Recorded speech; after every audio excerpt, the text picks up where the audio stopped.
Så samler jeg egentlig benene ind igen. Jeg samler benene ind igen.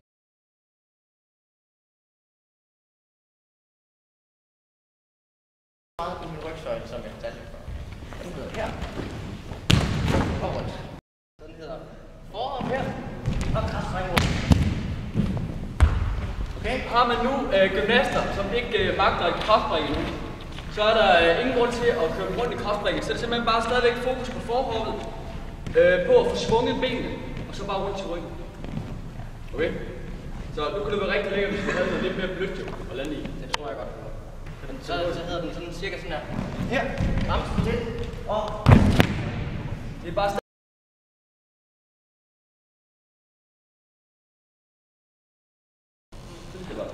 og det er kun armen, du skubber op. Og så lander jeg bare på maven. Der er ikke nogen grund til, at jeg skal til at koncentrere mig om at lande på benene. Nu skal jeg bare have fokus på mine arme. okay. Det er bare for, at han ikke falder ned på ryggen. Jeg kan godt gøre lidt mere. Yes. Og du sætter mig bare afsted. Ja, det kan godt være lidt. Så man står lige her, brækker benene, og prøver at gå til siden.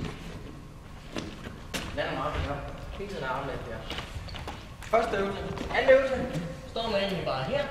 Så står man og prøver at skubbe op i skuldrene, ned i skuldrene, op i skuldrene. Ned i skuldrene. Og det forstår jeg kan godt hjælpe. Ja, og det er igen bare i hoften. Går du op. Op. Og er man ikke, har man ikke gymnaster, som magter at stå på hænder, samtidig med at lave den her øvelse, så kan den også foregå ned på jorden. Hvor man bare ligger i håndvægten her, og så presser op og ned. Husk at lægge mærke til, at de arbejder over strakte arme. Det er ikke skuldrene, der arbejder. Det er ikke bukker arme, det vil mange gymnaster nok gøre, men tænk på, at de skal arbejde over strakte arme. Yes. Øvelse her. Vil du skubbe til side? Gerne. Den hedder egentlig bare gå fra side til side. Og jeg støtter ham egentlig bare her, så han presser op og op. Så man går her og prøver at skubbe op i den ene skulder. Og op i den anden. Helt tiden. Skubbe op. Yes. Efter vores araberspring, som vi har øvet, står vi i en position, der ser sådan her ud.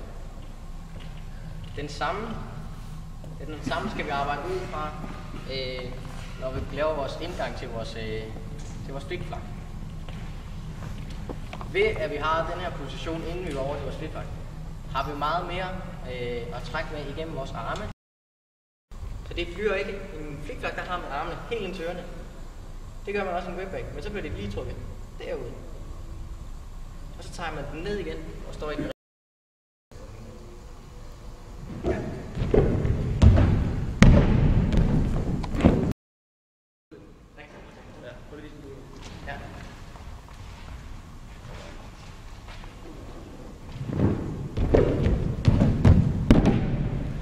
Vi skal have nede og vente, og så er der bare eksplosivitet i armene for fuld skrue og i hoften.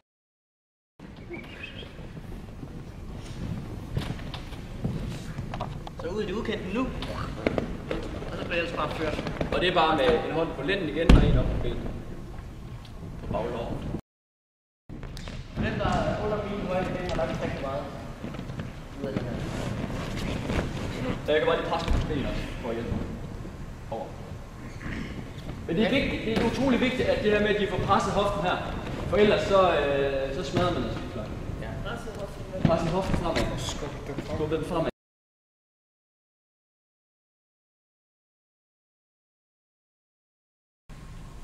Så læg tilbage. Jeg prøver lige at lave, hvor jeg ikke laver sådan. Ja. Så jo mere de lægger sig tilbage, jo længere feedback får jeg også. Og det vil vi gerne have. Det vil vi ikke.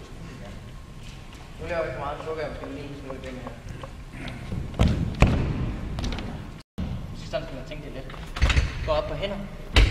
Lav feedback nummer 2. Ikke også? Eller araberspring.